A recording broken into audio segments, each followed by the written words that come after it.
Welcome back into the Berry Blessed podcast. My name is Derek. My name is Kayla. And we are the Berries. Thank you so much for clicking on the video. Make sure you like, comment, subscribe, click the notification bells so you don't miss a video. And now that all of the YouTube stuff is out of the way, today we are listening to you. We are listening to our analytics, and our analytics tell us that we have a video that came out a couple of weeks ago that has 1,000 more views than any other video that we've put out.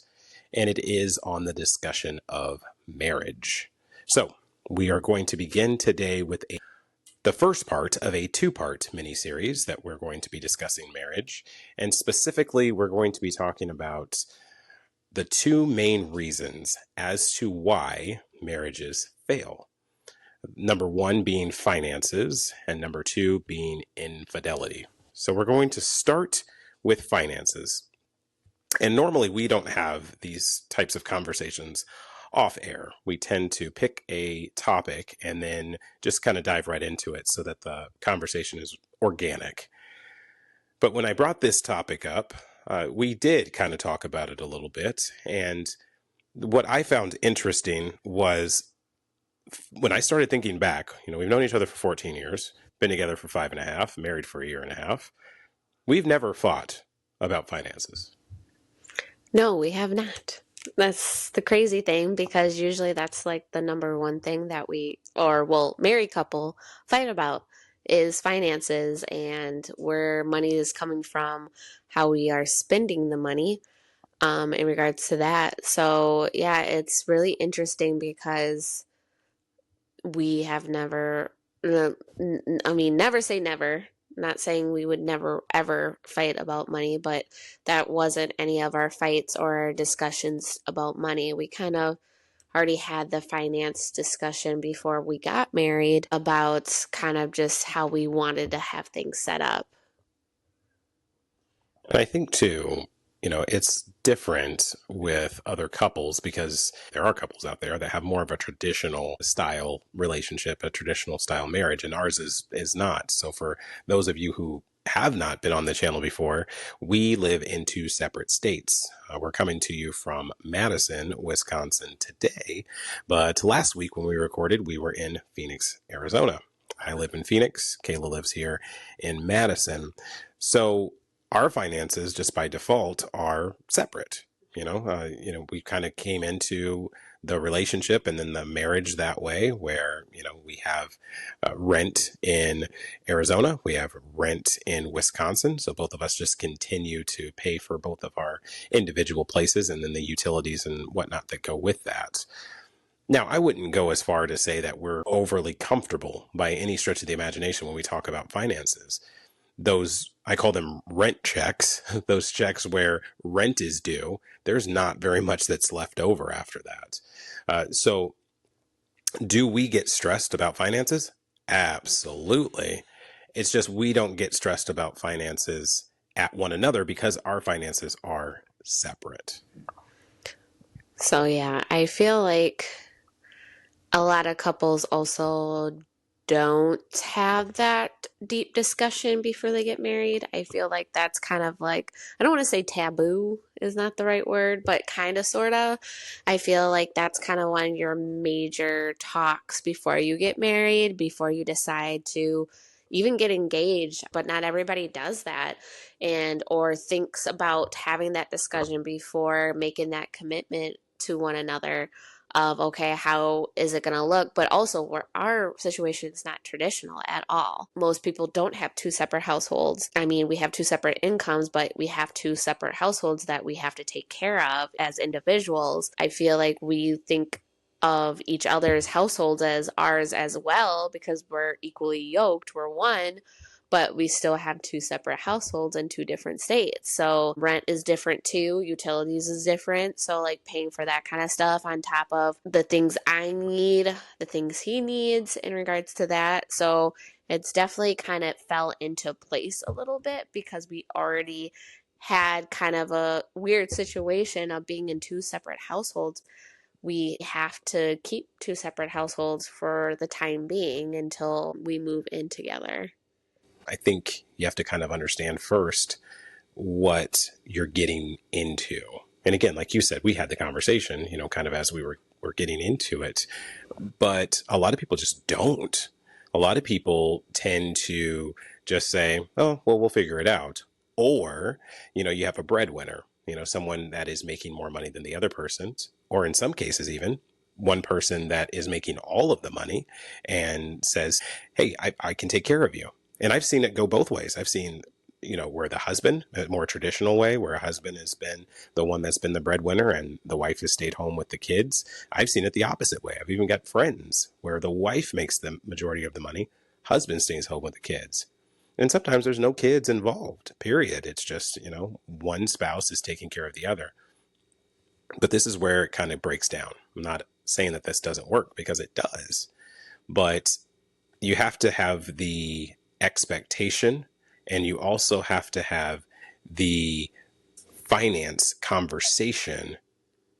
And it also comes back to you selecting a person that you can trust, because if there's somebody that is going to start taking advantage of you and they're not bringing anything to the table, that of course is going to cause some stress, and it's going to cause some rifts in the marriage and the relationship, period, regardless if you have children or not. Yeah, I feel like that is a big conversation, especially if one person in the relationship is making the most money out of the two, because I feel like another big thing is, you have situations where that one person's making so much money and the other person is just buying every handbag, every shoe possible, and just draining the account. Or also, like, when it comes to getting married, the wedding puts people in so much debt. Not saying ours, we did pay for our own wedding, so we didn't have any family that, like, bits and parts, we had a little bit help, but like we paid for mostly our wedding. So I mean, weddings are not cheap, but I feel like also people put themselves in debt before even saying those I do's. I feel like that's another big thing too. You're kind of already setting yourself up for debt, and then you're trying to catch up already before you establish a home. And just having those conversations of like, what's a priority between the both of you. If you don't want to do a big wedding, great. Then, spend that money on a trip after the wedding or a house. And I feel like that's also another conversation that couples need to have, because at the end of the day, if you're spending all this money and you're not having that conversation, it's going to end up hitting a brick wall at the end of the day. Or if both of them are spending money like no other and spending way too much that you're budgeting, you're going to run into that wall of, okay, well, this ain't working. And then you guys clash, you argue, can turn into a very toxic relationship, and you just started. Yeah, because it's really not overly about the actual finances itself. It's the stress that finances bring as to why the relationship breaks down. So, a couple that does not have a lot of money versus a couple that has a lot of money, doesn't matter, that you can still have the same problems, whether you have a lot of money or just a little bit of money, because again, it's the stress that finances bring. So I know a lot of people say, if I had more money, maybe, my husband would be happier. If I made more money, my wife would be happier. It has nothing to do with the amount of money that you make. It has everything to do with the way that you spend it and the way that you budget it. And then again, the stress that comes from it. Having a person that is going to be in agreement with you on the things that you're buying and what you're prioritizing is key. Now, of course, you're not going to find someone that is the exact same as you. That wouldn't work either.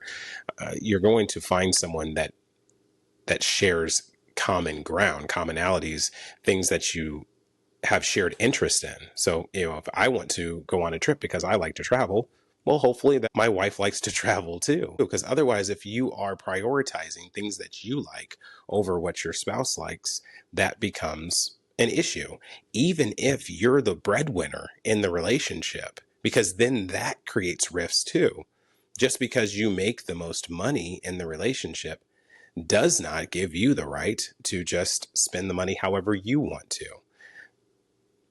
the reality of that is if you wanted to spend the money on things that just you wanted, well, then you probably shouldn't have got married in the first place, because marriage is a give and take. It also is about sacrifice and it's about compromise. So even in those situations where you have someone that is making the vast majority of the money, they also have to recognize, hey, I need to be sensitive and understand what my spouse wants and what my spouse needs. And even above that, when you bring children into the world, what do my children need? What do my children want? That's a part that's going to balance out as well. And kids are very, very expensive. Yes, I can testify to that. I got a 15-year-old. So, yeah, I feel like also too, it's knowing who you're getting married to before you make that commitment, because, you might be whining and dining this person and maybe like, oh, it's going to stop after we get married, it's going to calm down, whatever. And that person is wanting to be still wine and dine and go to the top restaurants and travel, but also too, being with somebody that you can share common things together, like traveling, on top of finances and wanting to travel. You got to have somebody too that wants to travel with you and wanting to succeed in life and grow together and build that foundation, finances or whatever. I mean, it also depends on your household. If you're just a one person, that is in the household that is making the only income, that's fine too. You can still budget and figure out, but this person's over here spending on, again, designer stuff, or just spending on stuff, or they have a gambling issue, or they have some type of addiction. Just having those open conversations on what your future is looking like, because you might run into that situation where you're kind of stuck, and if you both don't want to work it out, or one wants to work it out, the other person does not want to, because they're just stuck in their ways and they don't want to change, and you can't change somebody, so they'll be like, oh well, you married me, so you're stuck with me, you're going to provide for me until I die, so you just got to deal with it. It's important to open up the books. So when I say that, you don't just take someone's word for it. And I know that might sound like you're getting into someone's business, but if you're getting married, you need to be all up in that person's business. So absolutely, you've got to have not just a conversation, you've got to know the checkbook, the budget book, the bank accounts. They have to be opened. You have to look in and see, what is this person spending their money on? What does this person have in their accounts? And if they tell you none of your business, well, then you have no business marrying this person, because there should be open lines of communications. In some states, if you are married and you go to open up, a bank account or a line of credit of any sort, your spouse has to be on there with you. Now, there's some states where you do not have to. However, for a successful marriage and a marriage that is going to last, you need to know how much money that you're walking into that marriage with, how much money your spouse is walking into that marriage with. I'm also not a fan of prenuptial agreements. I think if you need to get a prenuptial agreement, that you're already trying to protect yourself from the potential of you getting divorced. If you are protecting yourself from the potential of trying to get divorced, you are going into marriage with the wrong mindset. Now, look, I get it. There's people that have built up their wealth. They've worked very hard for that. But again, marriage is a unselfish act. So the selfish act of you trying to protect yourself going into a marriage isn't biblical. And I'm not saying that you cannot get a prenuptial agreement. You can, but again, just you have to understand how that looks. It looks like there's a lack of trust there. However, when you start to look at the statistics, I can see how, the worldly view would be, I should probably get a prenuptial agreement, because the statistic is 1 out of every 2 marriages fails.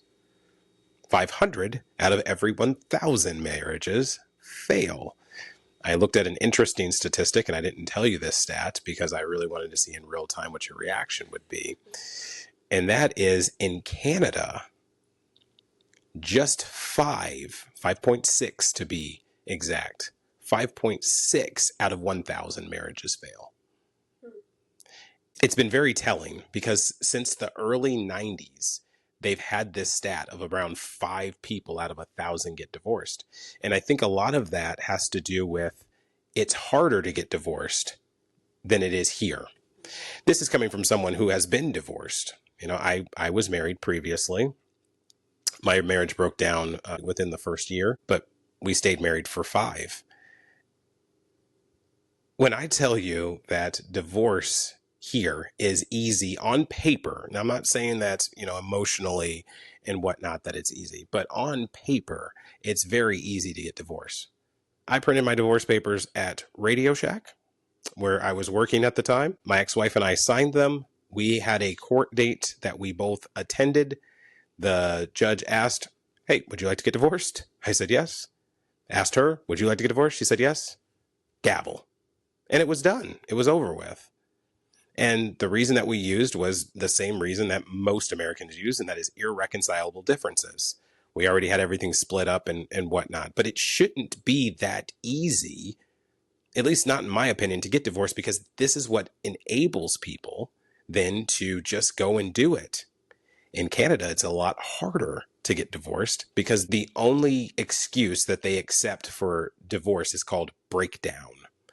And what that can mean is, you know, maybe there was domestic violence, you know, maybe there was infidelity, but it needs to be something where the marriage is broken down to where it cannot be repaired. Versus irreconcilable differences, it has a wide net of what you can utilize that for. So I really believe in Canada, the whole reason that they have such a low divorce rate is because of how hard it is then to get divorced, and perhaps they have a better understanding of what marriage actually means, versus I think here in the States, we do not have a great understanding of what marriage means because we tend to look to, you know, the world around us to show us, especially celebrities. We see so many celebrities that have been married 4 or 5 and 6 times. I'm not going to name names, but we've seen a lot of them that have done that. So we're like, you know what, it's fine. We can do that as well. But the Bible's clear. You know, when we enter into a marriage, it is supposed to be a lifelong commitment. Again, I'm a part of the statistic. However, I didn't understand what marriage was in the beginning. You know, I didn't. I was married at 21. My ex-wife was 18. So it was a very young and kind of dumb decision. But now that I truly understand what marriage is and what it truly is about, there is a level of commitment here that is unlike any other commitment that I've had because I get it now. I understand. Okay, so going back to the statistics for Canada, you said 5.6 marriages or percent 5.6 marriages out of 1,000 marriages. get divorced. Correct. Why can't they just round it up? Why does it have to be 5.6? Because we're trying to be accurate. But you don't have a 0.6 of a marriage. Round up or round down? So I don't know. Because you don't have a... They're just being accurate. I know. No, but yeah, I feel like too, I mean, I come from divorced parents. Both of my parents have been married and divorced twice. And I know a few family members have been divorced multiple times, more than the 2. Yeah, I feel like it is definitely probably a lot, like you said, a lot harder in Canada. And I wonder, like, just like the statistics for other countries, but also the statistics for like those marriages that have prenups. How long do they actually last?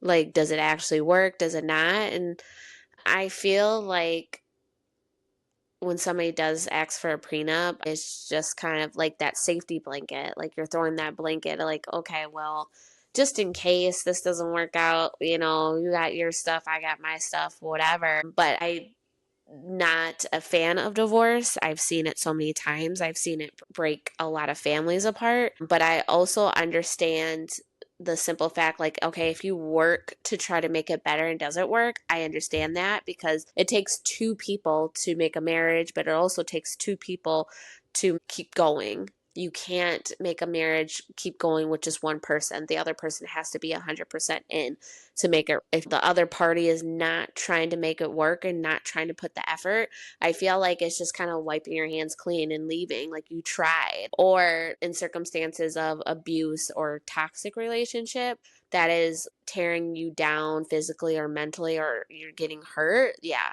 I believe you need to get out of that situation, because some people unfortunately do change. Everybody changes. That's not an excuse, but like, if somebody's changing and hurting you or causing distress to the point that it's messing up your mentally or your spiritual, your faith, I feel like in those cases too, like, definitely need to get out of those situations. So I understand those, but yeah, prenups, I feel like they're more of those safety blankets. But I would like to know those statistics on how many marriages actually last with a prenup involved. I would imagine it's a higher rate of divorce, to be completely and totally honest, because people know that they can walk away from those kind of scot-free. So again, this is a prenup is another way that makes it okay for you to walk away from a marriage, essentially. Versus if you go into a marriage without one, you then know that when you leave that marriage, it's 50-50. And that's fair. I mean, that's literally what you're getting into the marriage for anyway, is that two people are becoming one. And when two people then decide that they want to be split again, then hey, 50-50 is fair. And people will look at that and say, well, I'm the one that worked for all the money. That person didn't. And all of these things. It's like, once again, though, you married that person. You decided to make that commitment. I think a prenup is used a little bit as a crutch, because then it's like, okay, hey, I'm safe. I can get out of this marriage and I don't have to give up anything. I don't have to pay any type of alimony. I don't have to pay spousal support or anything like that. So again, I would imagine that the rate's higher because there's less of a risk of you losing anything. The average marriage in the United States, another statistic that I looked up, lasts about 8 years. So 8 years isn't a small amount of time, but the average person in the United States lives to be over 75 years old. Most people live to be around 77 or a little bit older. So when we talk about 8 years, that's not a very long time when the grand scheme of things. And so the divorce rate tends to go a little bit lower when you're on your second marriage, because I feel like people then do then realize, hey, I've learned from my first, but not always. Some people, again, they'll jump into a marriage and they'll look at marriage as more of a joining of two people to merge finances, to merge influence, to merge, which is why you hear this thing of like power couples. They'll merge. Sticking with the finance portion of it, it's not always about how much money or how little money. I cannot, say that point enough. It's not always about just having a little bit of money. I've seen so many people that are broke that are happy, you know. And then I've seen people that are really well off that are miserable.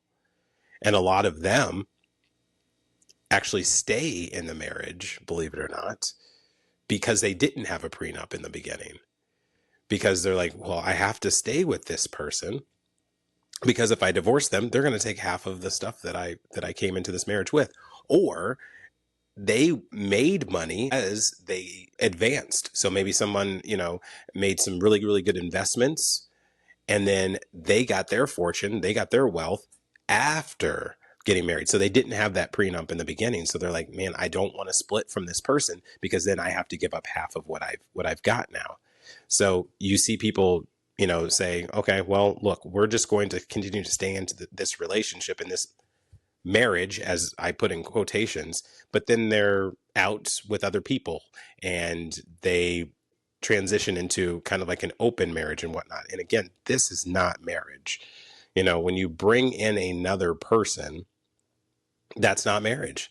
So if you're staying in a relationship, for financial gain, in a marriage, I should say, not a relationship, if you're staying in a marriage for financial gain, well, you're wrong for that too. Because again, marriage is not about money. Marriage is not about yourself. It's about you and your spouse working together as one and living life out to its fullest together.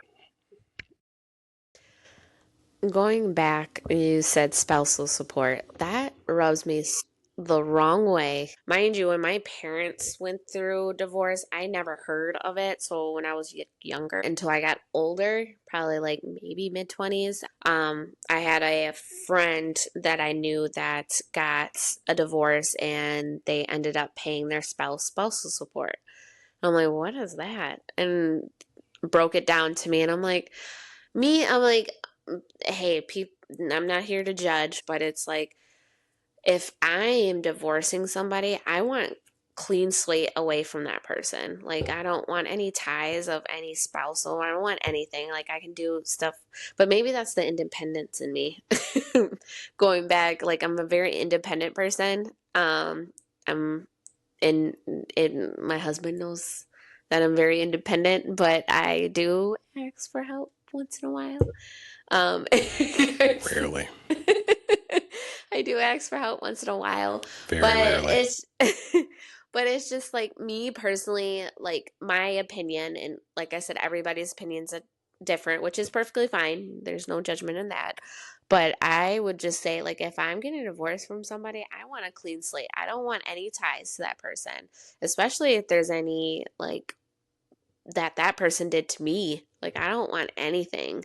Like, leave me be. Like, you go your way, I go my way. If I need to change my last name, I'm gonna do that. Like, that's just how I think of it. But it's just, and that would also be a good statistics of like, okay, got divorced. Like, how many actually had to do spousal support? I'm coming from two divorced parents, both parents being divorced twice. So There's some people that also get married for comfort, and it's not really about the person that they're with. Some people have a really hard time being by themselves. So what they instead will do is they'll find someone to marry so that they have a person. And then if that person leaves or there's a divorce, they still feel connected to that person. If that person is providing spousal support, or if that person, continues to allow them to live maybe in what was a shared home, allows them to keep certain possessions. And oftentimes these people that are feeling this way have abandonment issues, and that starts really young. We talked about last week about people that have it grew up without fathers.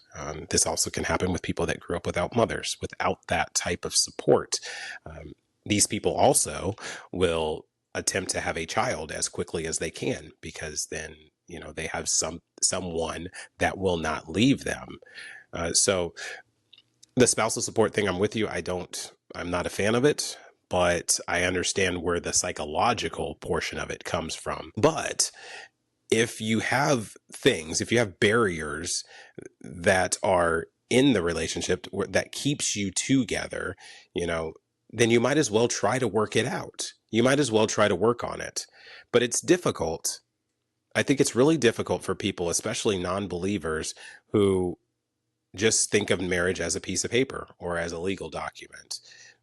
That's not how marriage was intended. Marriage was, again, intended to be with two people that are going to live their lives out together and work on it through thick and thin, which is why the marriage vows say what they say. So I believe that a lot of it goes back to previous trauma, especially for those that are holding on to that spouse, even when it's no longer working. you putting in that perspective makes sense. Like I said, not here to judge. Some people want to go that route, but me personally, I would not want any ties because that chapter is long and gone. I want to move on to the next chapter in my life, if it's with another person or without, whatever. But I mean, like you were saying, I would make sure I would try to make it work and if it's going to counseling or going to talk to a pastor. Well, I will go to my pastor first, or, get that counseling first. And then also asking God to kind of guide and help. But I feel like if you always put God first before your marriage, and as an individual, as a couple, you're always going to get tested. It doesn't matter what your walk with God is or how long, you're always going to be tested as an individual and as a couple. There's always going to be those tests, but those tests make you stronger. They're testimonies at the end of the day. And just keeping those thoughts in your head of, okay, it's only a test, we can get through this. And it seems like the more tests you go through, it seems like the more harder those tests come through. And it's like, okay, this is really hard. But it's like you look back and you're like, okay, that one was really hard too. But putting God first at the end of the day, I feel like biggest key to our relationship being in two different households is communication. Communication with each other, with yourself, with God. Having those talks with God, having that relationship with God, I feel like it definitely helps in a relationship. Discernment is a word that I like to use, and it's kind of more of a Christian word to use. And I hate the Webster or dictionary.com definition of discern or discernment. It says the ability to judge correctly. And I don't like that definition, because we're not judging, and we're not as people, not even just as Christians, just as people in general, we're not supposed to judge other people. So the word discernment, there's another definition that's out there that says the ability to judge a situation, or a ability to judge a circumstance. That's what we mean by discernment. So can you discern a partner? Can you discern that this person is going to be someone that you're going to be able to spend the rest of your life with? Well, it comes down to a few things. How compatible are you? And compatibility means, what do you have? Like shared interests. Do you have a lot of shared interests together? Are you polar opposites of one another? Because that old saying, opposites attract, is true. It's very true. But it doesn't work in a marriage, because, again, when you want to do something and your spouse does not want to do something, when that is over and over and over again on a daily basis, you're going to get tired of it. They're going to get tired of it. So you need shared and common interests together. And like I was saying before, open up the books. Show her your bank account. Show him your bank account. This is the debt that I have coming into it. This is the savings that I have coming into it. This is my expectations and where I want to be in 5 years. If they match up, fantastic. If they don't, you should probably hold off on getting married, or maybe even move on to the next person. Not everyone is compatible. That's very obvious, because 1 out of every 2 marriages ended in divorce. So discernment is a big thing. The ability to judge a situation, the ability to judge character, the ability to judge a circumstance is what you want to use. You want to use your own discernment in order to make sure you're going to be able to make it through. We're losing light, though. So because we are losing light, we're going to go ahead and end it there. We do have another episode that we're going to bring you that is going to be talking about infidelity, that dirty, dirty word. But until then, my name is Derek. And my name is Kayla. And we are the Berries. And we'll see you next time. Bye. God bless.